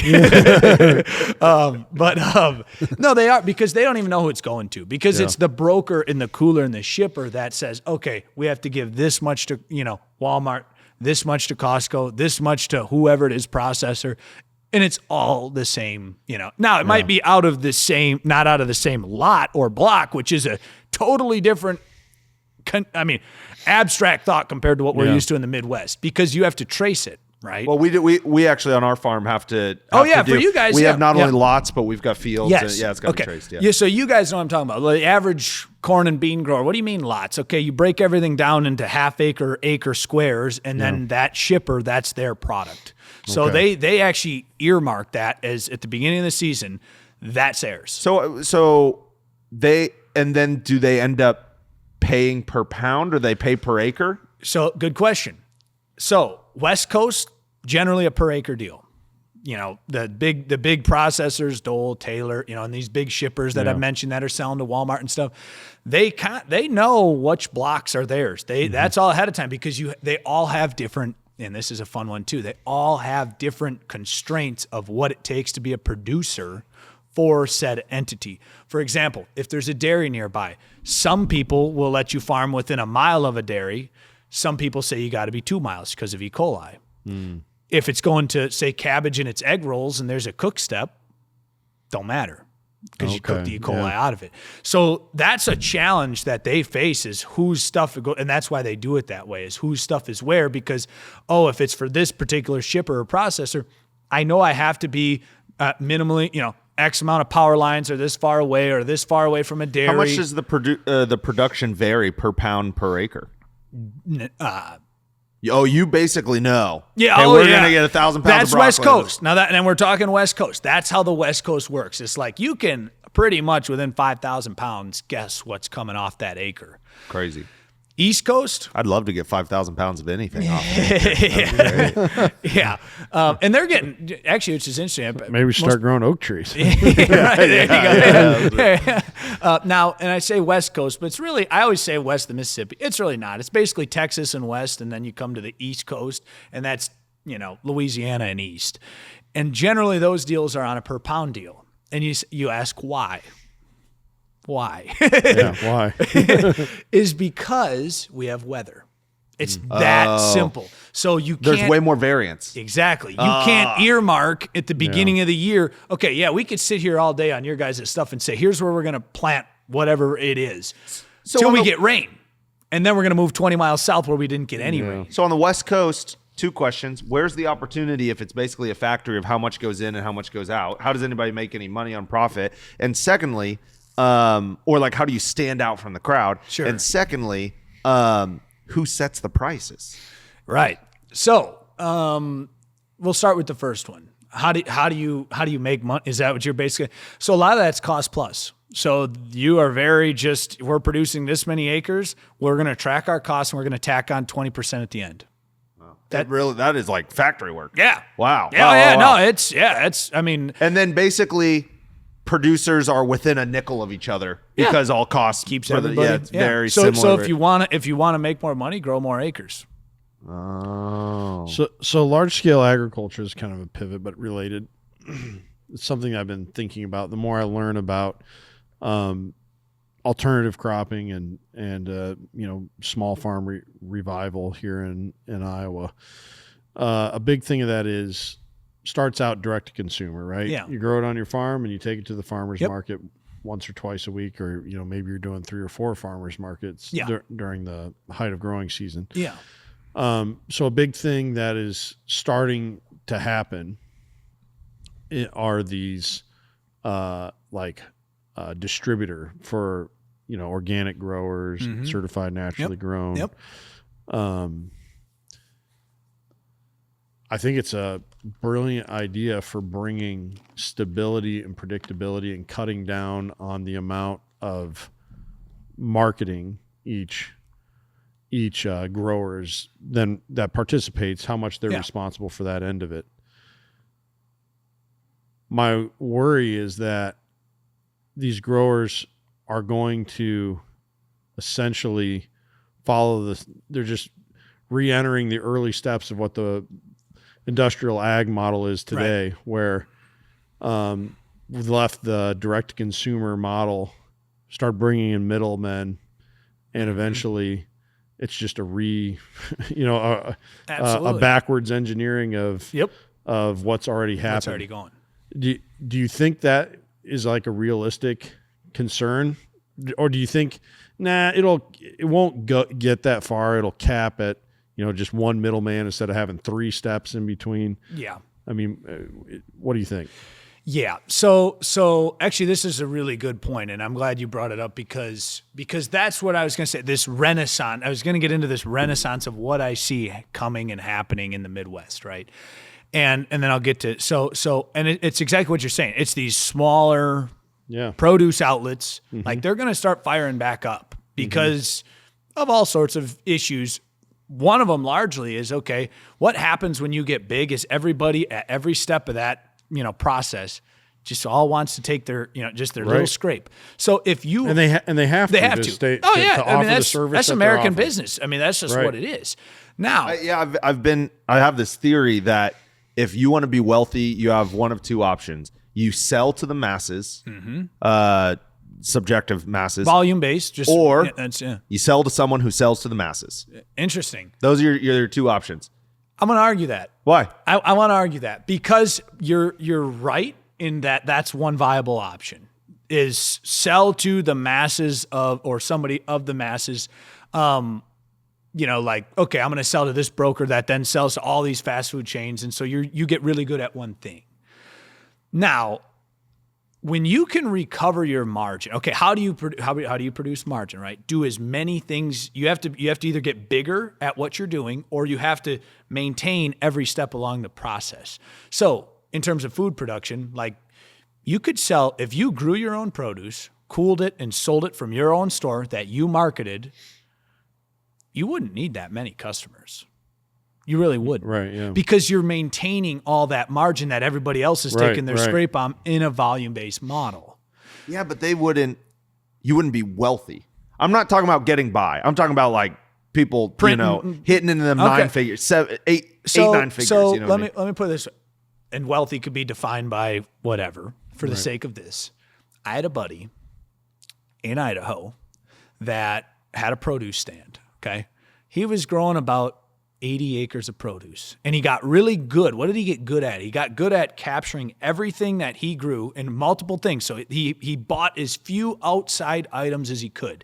He grew squash. He grew tomatoes, pepper. Please don't say iceberg lettuce. Iceberg, romaine, butter, frisee, cilantro, everything. He grew basically almost everything that went through his store. He just didn't do the berries. He would bring them in and stuff. And he had a little farm store, that he had in town.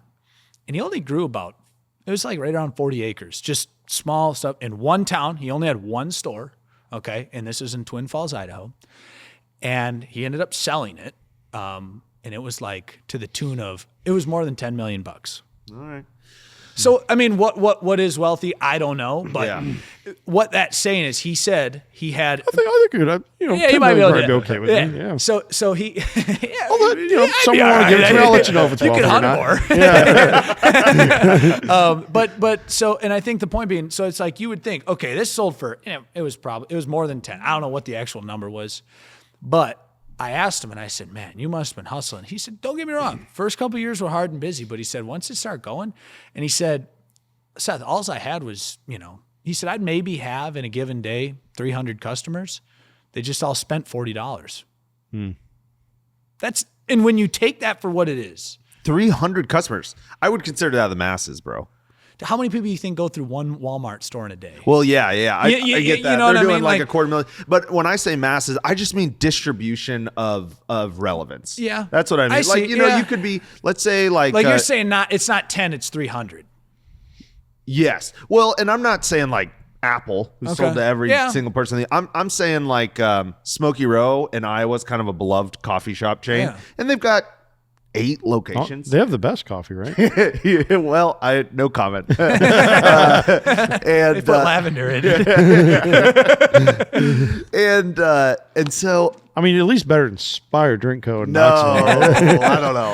I feel like I need to defend my wife's honor. I'm just, oh wow, puts it on her and not himself there. Well, if anybody went in there, you would love it, and I'd have to give her all the credit. That's not. It is. That Spire is very good coffee. Yeah. Thank you. So so what I mean by masses is like Smoky Row, they serve hundreds, maybe across all their places, a couple thousand people per day. I would say like wealthy relatively. Either you have two options. You're either Smoky Row where you're selling to all those people, or you're the cleaning lady who has one client. I see Smoky what you're Row. saying. You know what I mean? That's kind of my. Yeah, I see what you're saying. I mean, I think it's relative. Yeah. I think that really just comes down to the relativity of what is the masses and what is wealth. I mean, I hate to be that guy, but it's like, what are you really? It depends. Yeah. Oh yeah, it depends. Dude, speaking of which, we gotta be moving on. We got a couple big topics we gotta cover. And we still got we're like an hour and 40 minutes of this podcast. So you're in Wisconsin. You moved back to Wisconsin after basically living in a literal trailer, driving around the country in a trailer. We didn't actually live in that. That was we had an hunting apartment rig. too. That was my hunt rig. Oh, okay. Which is for sale, by the way. If you go on Facebook Marketplace, this is my plug. You said I could do a plug. My plug is if you go on Cambridge, Wisconsin, and you look for there's a black Lightning trailer, and it's 18 feet long, fully insulated. If you or your hunt buddies are looking to invest in something, this is what you need. It's pretty sweet. I've been inside of it. It even has a TV in there. You have one of the most, if not the most, up and coming companies in produce. And your plug is a $10,000 trailer.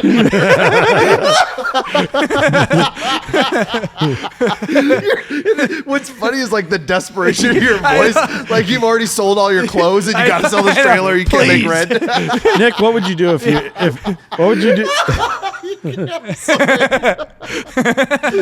What would you do with that trailer if you had that trailer, Nick? If I had that trailer? Yeah. Oh boy. Honestly, you can't sell it. No. Honestly, I mean, it's kind of sad, but if it was given to me, I would take what you have in it out of it, and I would put our house flipping tools in it. Oh, there you go. I'm tired of them taking up our whole like pantry closet area. I'm sick of it.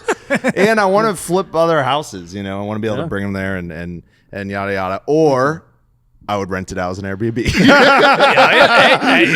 That's really what would happen. Yeah. Oh man, when we first what's that pickle jar in the corner there? we were first touring. That's a single bathroom. Yeah, basically.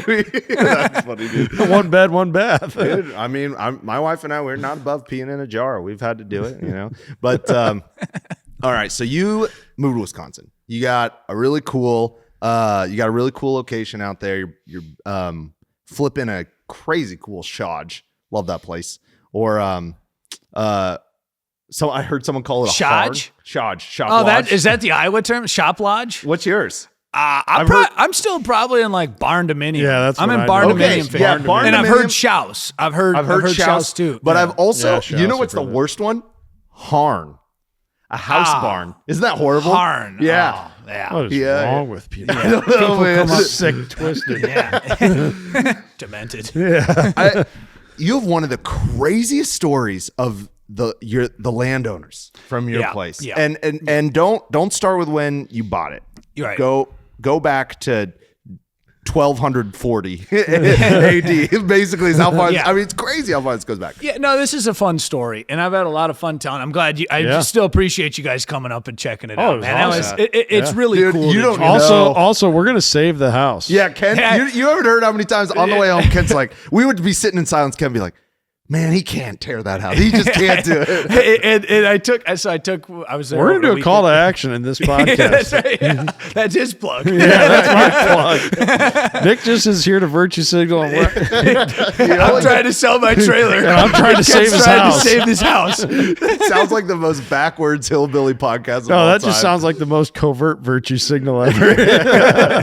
But yeah, so this farm that we bought just under a year ago is a really cool story. It's super cool, and and I want to bring it up still. There's another tie I want to do, but I'm going to tell the story first.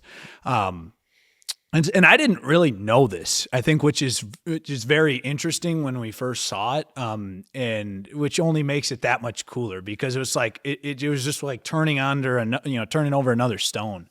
So basically, we bought this farm in southern Wisconsin, my wife and I, and we first had saw it because my in-laws live kind of near it. And so we were living in Idaho and, we had to make that decision. She was, going to finish up school. It's like, well, we've had our fun. We've been here for just under 3 years. Do we go back home? We want to raise a family and stuff one day. And, it'd be nice to be, next to our parents. How many elk did you kill before you moved?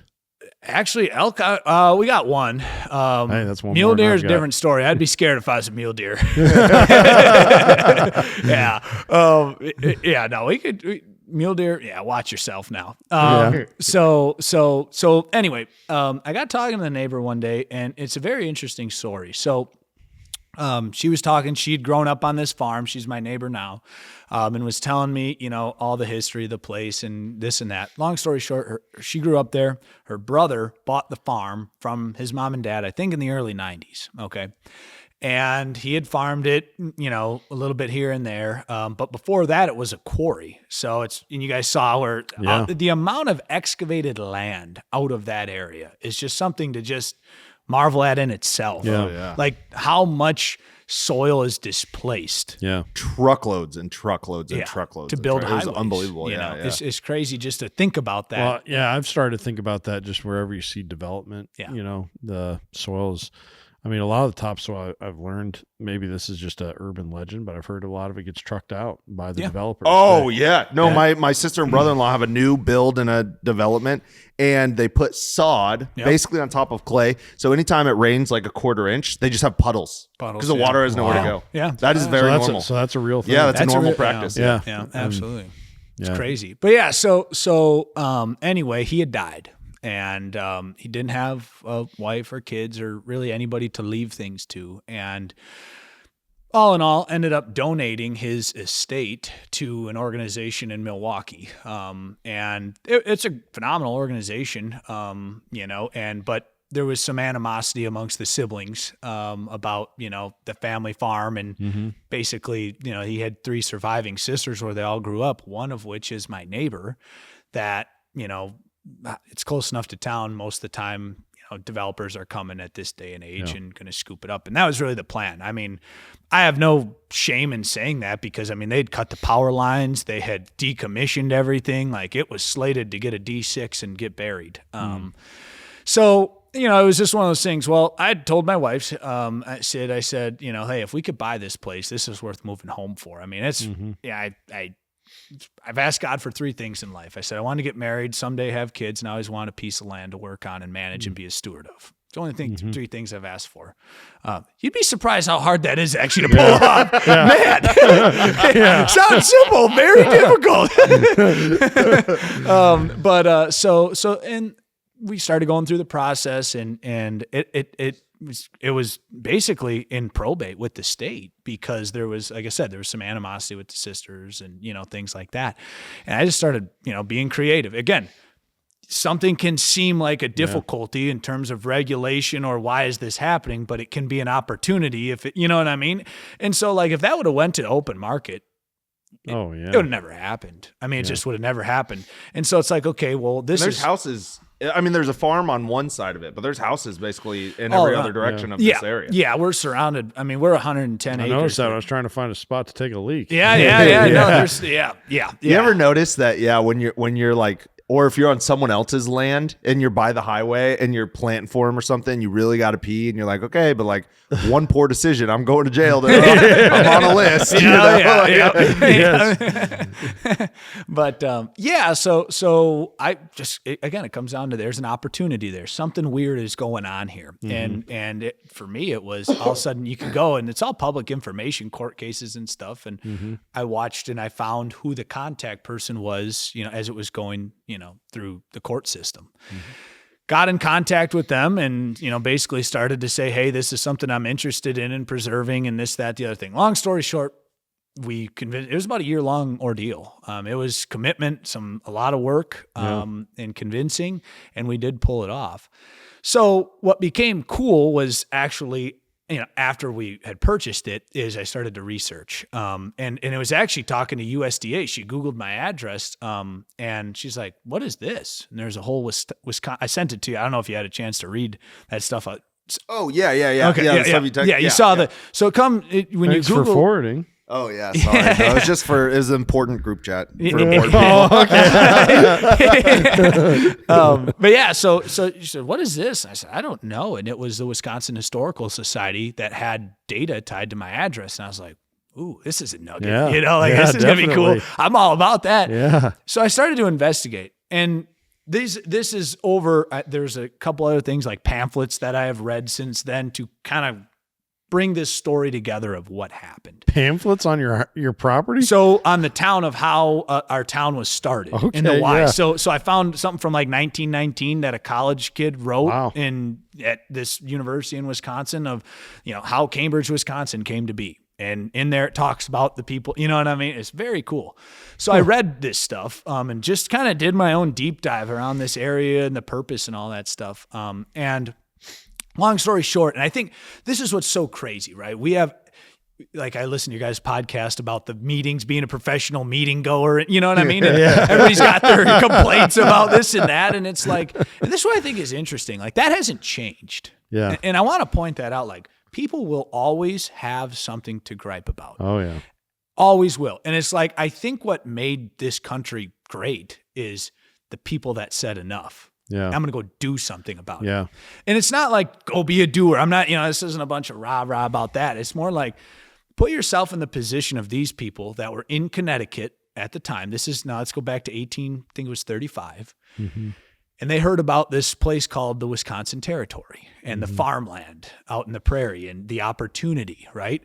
And it just puts yourself in that position where it's this, maybe things aren't going the way. I don't know what they were doing in Connecticut. Yeah.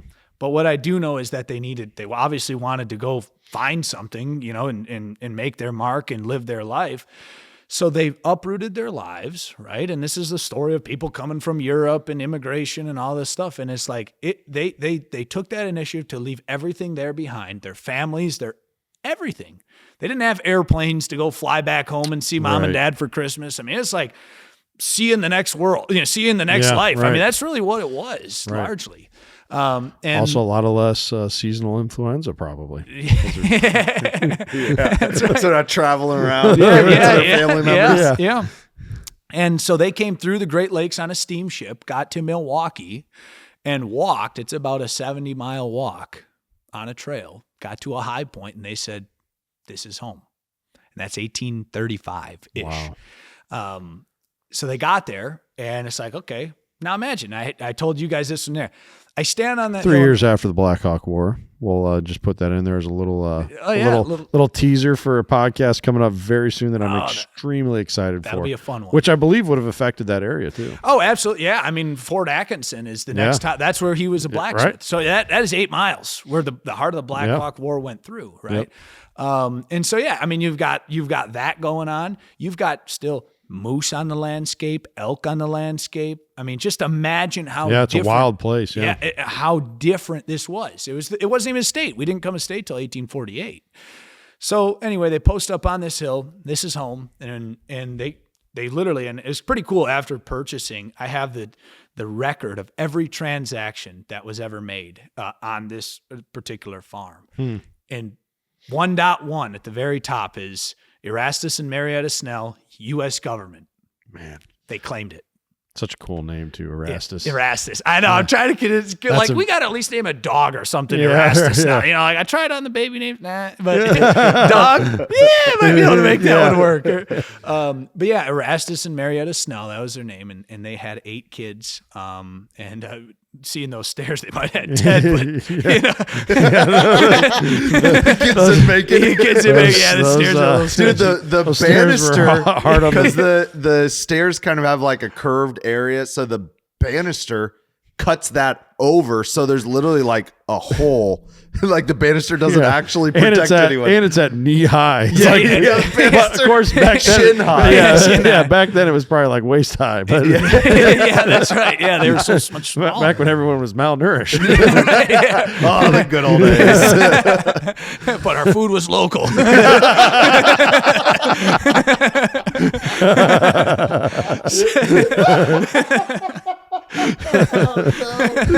I like local food. Shots fired. Shots fired. So anyway, so they stayed here, and so they constructed this home. You guys got to see it. It's still there. I think they finished it in 1850. Okay. It's something like that. And there's a couple dates that That's about my timeline for a house project. 15 years. I'm back on the same timeline. So they finished this house, and well, the really cool part of this story. And I'm figuring this all out after the fact, which is really cool. And I encourage everybody dive into the local history of whatever it is where you are, be it a house, be it a farm, there's so much cool stuff out there that you can learn. And so I started diving in deeper, and lo and behold, I see in this pamphlet, and the state references it too. So in 1850, Wisconsin became a state in 1848, and they came around. I think it's documented 1853, and they said, "Look, we're our own state now, and we're going to make our own rules. Yes, we still have federal law, but we can kind of do our own thing." So as a part of this, we have taxes, and we have to parcel land and document who's where, and all sorts of these things. So where the house is, and you guys got to see it, there's a smokehouse, and there's barns, and there's buildings, and the house was actually an inn. There's 3 chimneys, so they could climate control each of the rooms. There was a Baptist church, one of the first in the area, in the living room of the house. No wonder it's still standing. What kind of church do you have, Nick? Well. What kind of church wasn't around back then? We're part of that new gospel.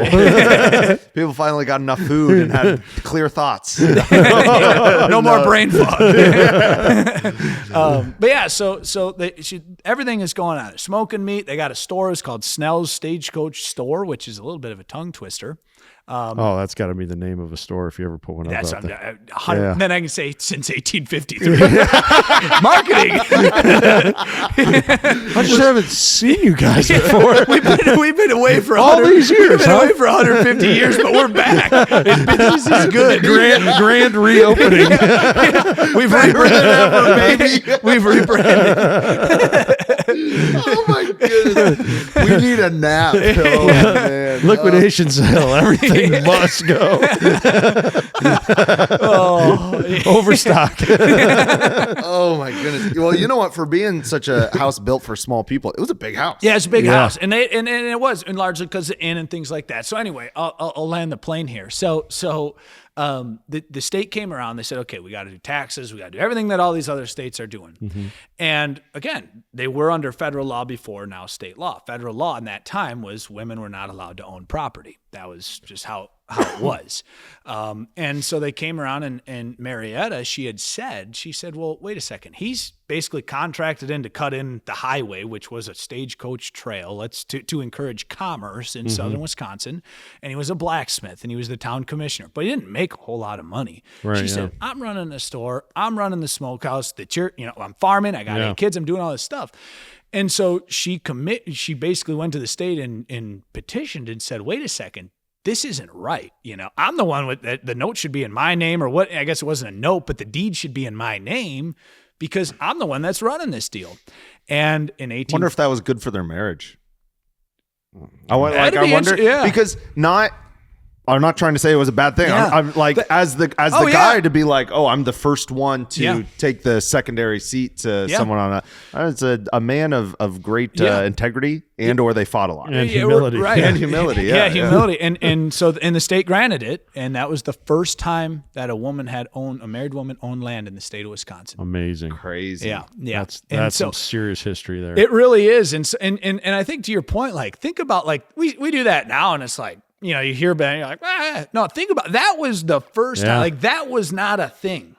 So if it was the first in the state, and if it was a federal law, because the state granted, I mean, you could probably, if you looked at enough stuff, maybe prove it wrong, but you could maybe for a while not be wrong, saying, and possibly the first in the country.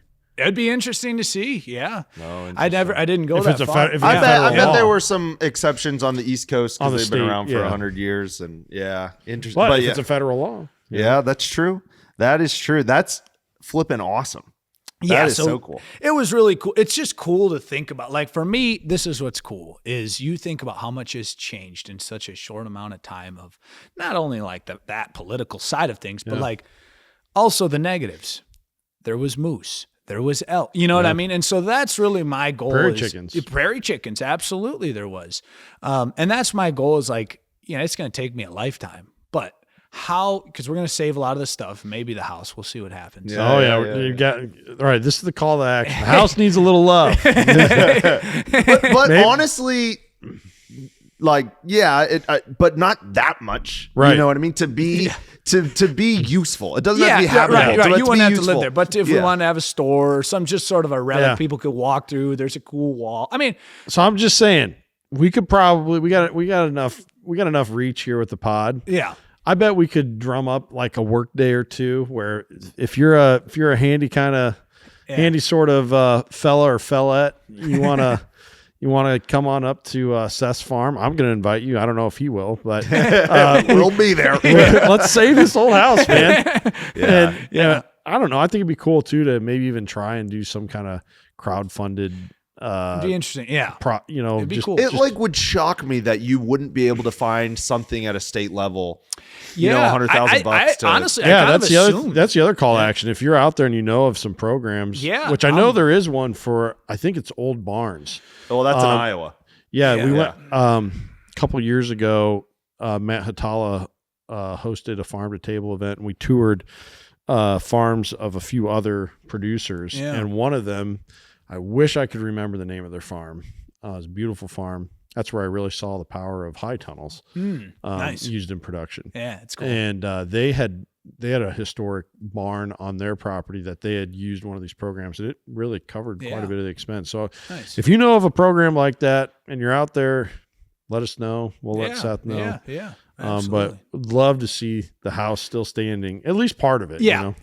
The living room would be cool once you kind of show like it's saving the box, so you could still, I mean, because to your point, you could get another, I mean, it's crazy to say, the place will be 200 years old in my lifetime. Yeah. I mean, it'll be 200 years old. My wife grew up 25 years. and her parents still live in a house that was built in the year 1800 in New Hampshire. Really? Wow. And that house had a lot of the same, things that we would look at as, oh, that's an inconvenience, the floor slopes and still very livable. My house which was built in like 1910, has some sloped floors and some, like you walk in a room and everything bounces on the walls and stuff, Now, why am I but, nodding? There's another 100 years in that house yet, Man, cool. Danielle and I have talked about like what's a dream house, and I was like, man, 1880, when they were still like they're still using real wood. I mean literally, and the way that they put them together was they expected them to last for hundreds of years. Yeah, like my house, when I rewired my house when I moved into it, not me personally, I had to cut all the holes to save money, which was quite a task, and then I had to patch all the holes. But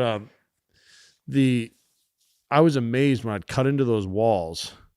Some of them used like literal tongue and groove cross bracing that was plastered over. So most walls just had the lath, right? Plaster and lath walls. And even that, every section of studs is cross braced, even if it's with those little, 1/2-inch thick lath strips. But like my living room had this like inch thick tongue and groove wood that just cross braces. It's like, man, this house is so much more sturdy than a modern house.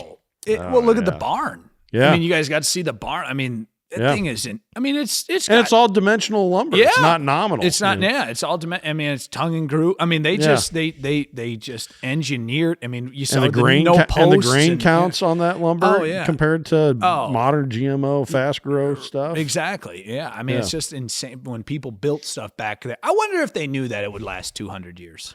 Yeah, I don't You know what I mean? Like, Yeah. if I built a house now, I'm going, Well, "There's no way." surely they didn't know there would be a difference in the quality of lumber then Right. compared to now. They just used what they had. Yeah. But the fact of the matter is, it was a way higher quality Yeah. product than Yeah. what we It have absolutely available was. today.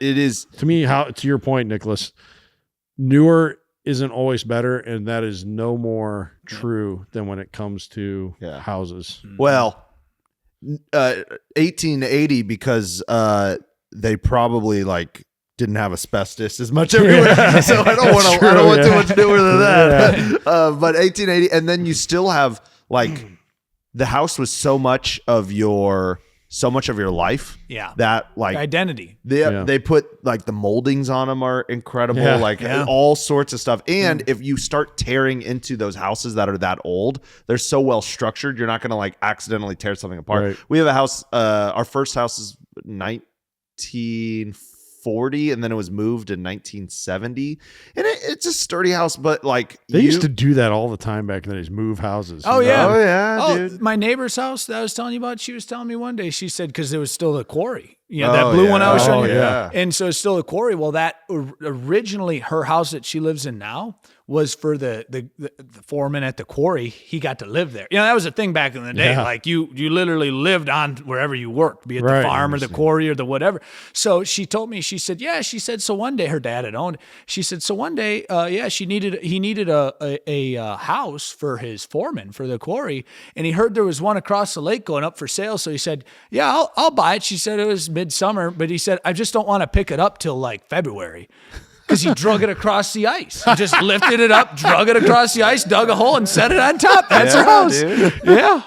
We didn't do that with the house. We did that here with my mom's office. My dad built my mom this like outdoor, 400 square foot office, and it was made out of like a duck coop.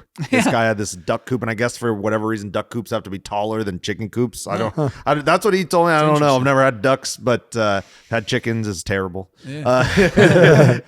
Tell my wife that, actually. She really wants chickens. Like, Well, you have like 4. That's fine. We had like 55 of them okay. and much too small of a place. Well, you can't really have 4 because the people that I hear from that own poultry, they talk a lot about the ones that die. Yeah. You know what I mean? Oh, Like, yeah. Well, if you get them mature, everybody loves eating chicken. Yeah. well, if you get them mature, they die on their way up. You know what I mean? They get. I think egg layers like will last for a while if you know. Until a fox is in the hen house. no, That you gotta- everything, like I said, everything loves to eat chicken. Oh yeah. Praise God. All right, Seth. Here's the deal. What if you could snap your finger, change one thing about the world? What would it be? One thing about the world. I got a lot. No, I'm kidding. Honestly, I'd grant myself more changes. yeah. I would grant myself more opportunities to make more changes. No, I would probably honestly just shooting from the hip. I think, like I say, I'm an optimist. I feel like a lot of people say, oh, you got such a good attitude going into all sorts of things. What I would change about what I see coming down the pike is entitlement. I really see entitlement as being a tipping point. A lot of people, I think, who was it saying? I think they had a similar question. It was, and it was just be kind or be nice to people. I mean, wonderful idea. Entitlement is one of the things that I see of you think about Marietta and Erastus Snell. Yeah. Nobody gave them nothing. Yeah, I mean, that was America back then. Like, you had to uproot your life. Like, people want all these things. They want this life that they see on social media. Yeah. They want, or they should get.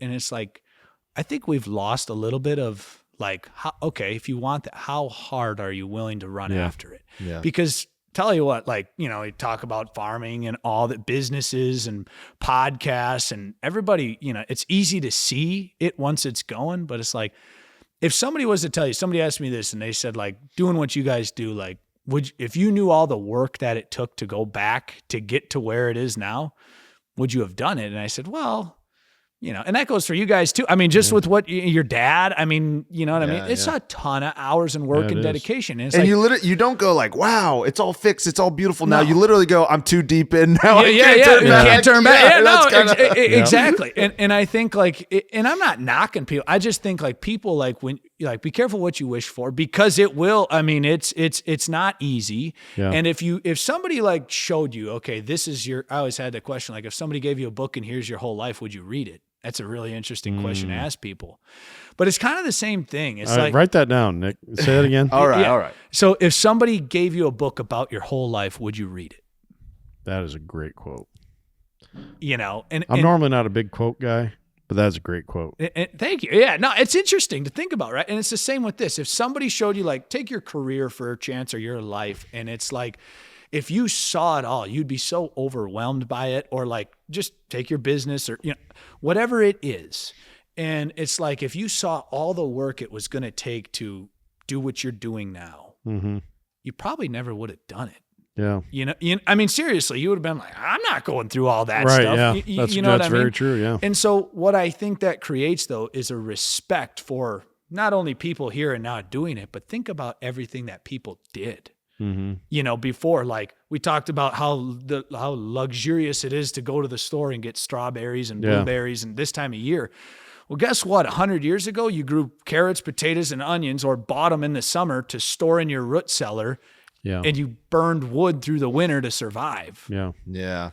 Yeah. We did a lot more to have a lot less. Yeah. And I'm just a We've spoiled baby. we've gotten used to decadence. Oh yeah. I heard somebody use that word the other day, and it was actually my brother-in-law. And I think it just sums it up perfectly what you're saying. We've gotten so used to living with such decadence that we're actually have become quite vulnerable, I think. Oh yeah. And it's kind of one of those things, like I was thinking about this on the way down too, like, you know, like, and I don't have any kids yet, but like people say, like, I just want, you know, I'm working hard so my kids have a better life than I do. Yeah. I think that's such an interesting thing to analyze. And you hear people say it all the time, like, I just don't want them to. And it's like, I don't know if I agree with that. Like, I'm not saying you need to suffer. You know what I mean? Like, but what I'm saying is that's what I'm saying.